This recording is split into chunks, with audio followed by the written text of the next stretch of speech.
Hi everyone, today we're going to react to ESPN FC's clickbait video on Vinicius Jr.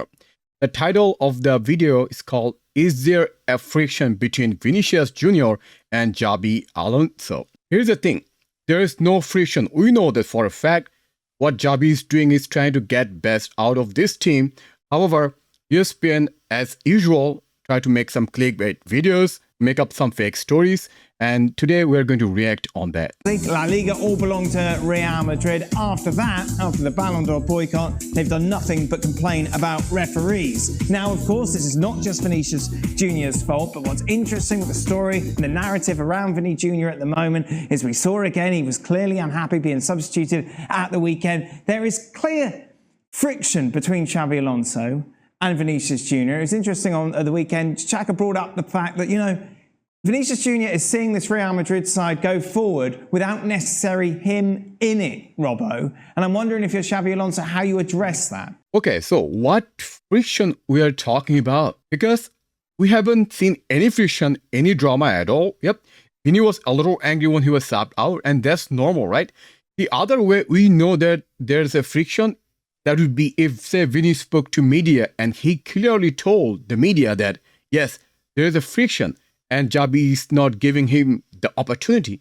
But we haven't seen that. Well, Xabi Alonso has been part of that. I think he's looked at it and thought, well, I want discipline from my players. I want players that carry out instructions. Yes, I want talent as well. He's got Mbappe, but I want players that do what I ask them to do. And he's probably not been particularly happy with Vinicius Jr. under Ancelotti, and Ancelotti managed him well, but allowed him to do what he wanted. Really, he said he was the star of the show for a couple of seasons. He said, you can do what you want to do. Go and take people on. Well, Xabi Alonso's not going to let him do that, and I think his nose has been put out of joint. Well, based on what we have seen so far, we haven't seen any evidence of that Xabi is trying to stop what Vinny likes to do, like taking on players, dribbling.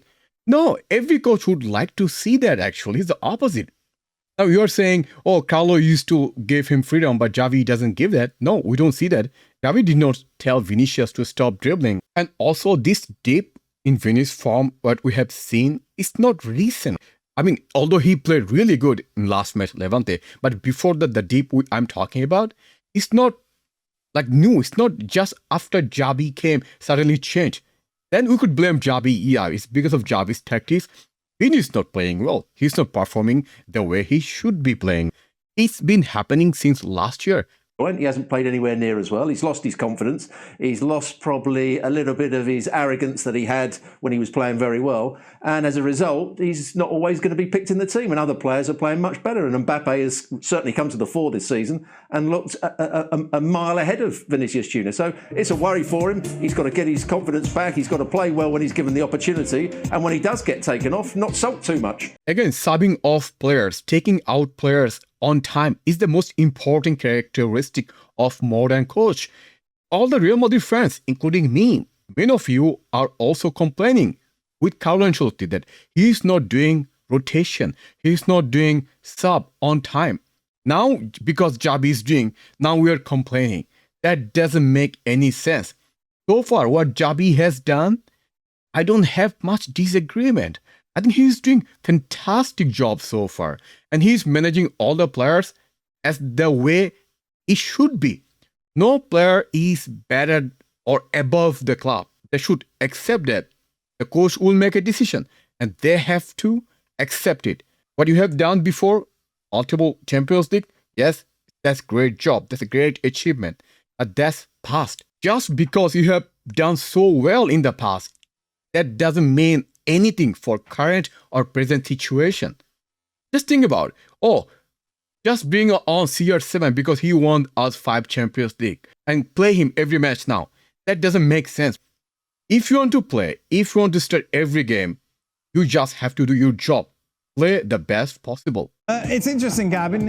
You look at this, he was the man. 12 months we were talking about whether or not he was the best player in the world. Now is he even top 10? I mean, how quickly these things can get taken away from you, right? I think even when he was kind of in his palm, if you look at it from Vini's perspective for a minute, leaving aside all the stuff off the pitch that he had to deal with, the racism and whatnot, Real Madrid bring in a guy who plays the same position in Kylian Mbappe, and then you had that whole Mbappe-Vini dichotomy. Obviously, Mbappe ended up playing through the middle, but it wasn't lost on anyone that part of Real Madrid's woes last year were down to work rate, as Robbo said.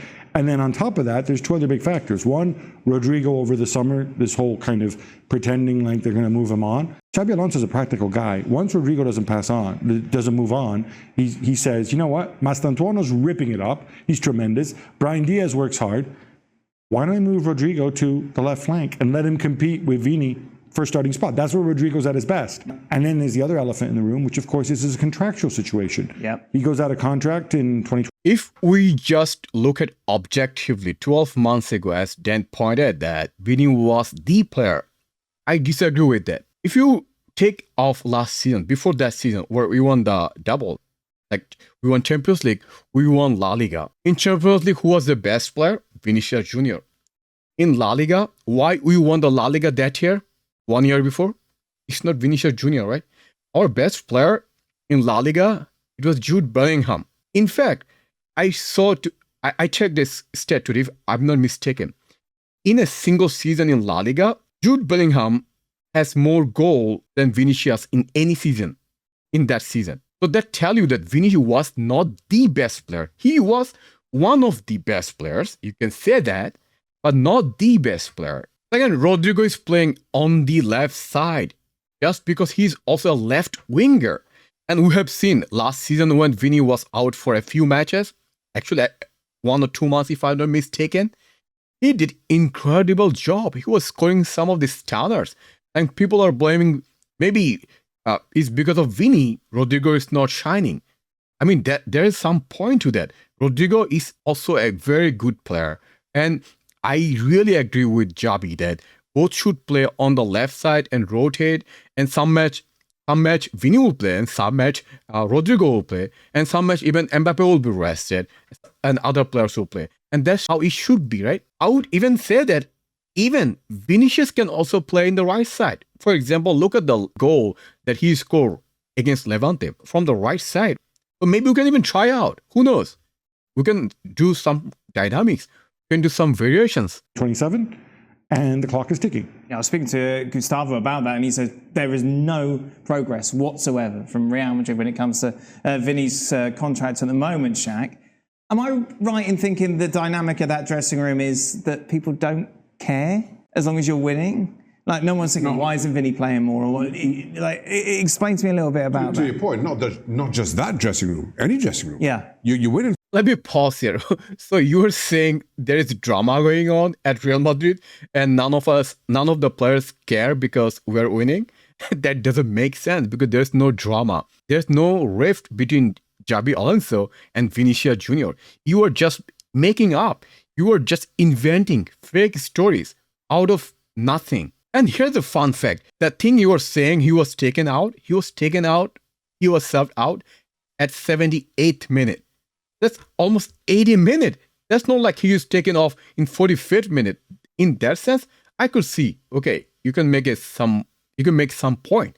But when he's taken out at 80 minutes, I mean, a lot of top players are taken out at that time, right? Even Mbappe was also taken out last match against Levante around the same time. He didn't complain.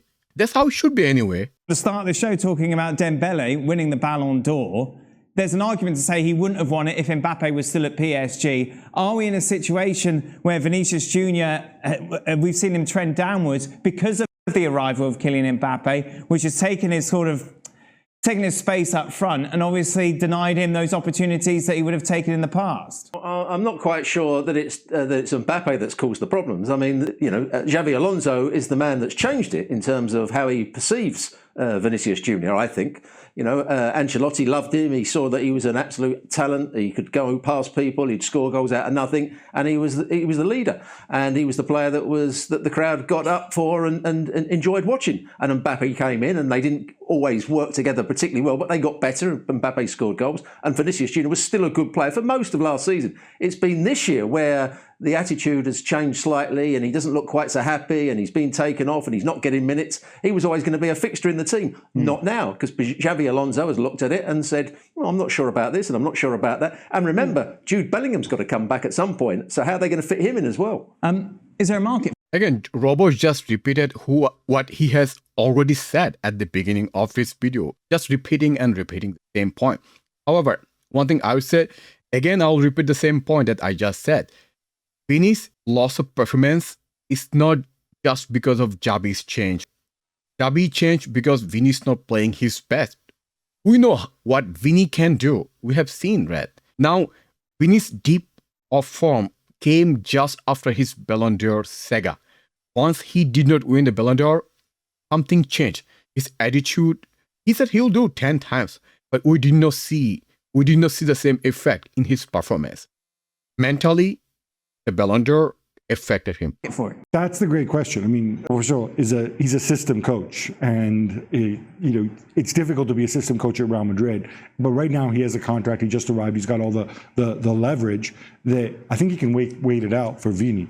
The difficulty with Vini and his new contract, and whether there's a market for him, it's a little bit like Salah last year at Liverpool, in the sense that going into the season, you ask yourself, all right, well, who's going to, from an economic standpoint, who's going to match these wages?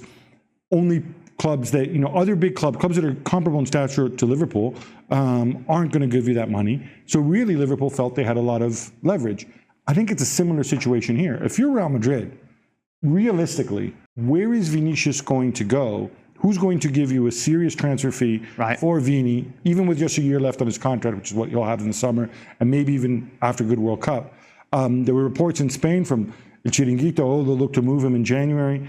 Unless the guy goes to Saudi Arabia, and he's turned down that opportunity before, or takes a major... Okay, comparing Vini's situation with Salah's situation is kind of not ideal.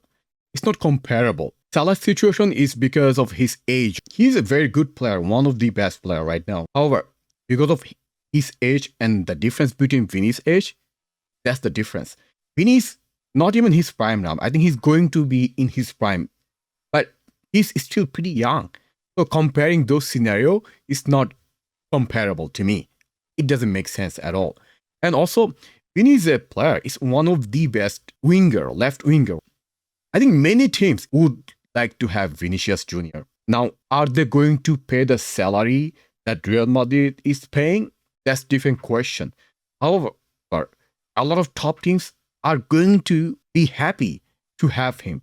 To me, it's kind of stupid to say that no team would like to have Vinicius Jr. Major pay cut somewhere else.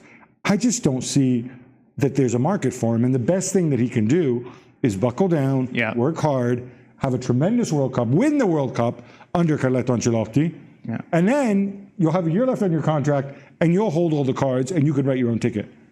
You agree, Shaq? Yeah, I don't know who comes in for Vinicius Jr. The kind of money that he would command, unless it's Saudi Arabia.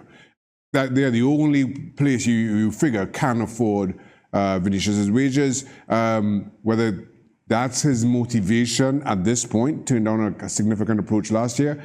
Whether that's his motivation or that's his only motivation in terms of, I'm going to make sure I'm determined to get out of Madrid and I'm going to get paid. I'm not sure where else he goes. Real Madrid, of course, flying to... Listen, he's not going anywhere. He has given a lot to Real Madrid, and he loves Real Madrid, and Real Madrid loves him. The contractual is stagnant. That's normal. That's negotiation between the two teams. And eventually they will sign the contract and they will extend contract. Real Madrid needs Vinicius Jr. Vini needs Real Madrid. It's like a perfect marriage. And Real Madrid is a club who wants to have the best player in every position. Having Vinicius, Mbappe, Rodrigo, all the top players is very crucial to achieve what Real Madrid wants to achieve.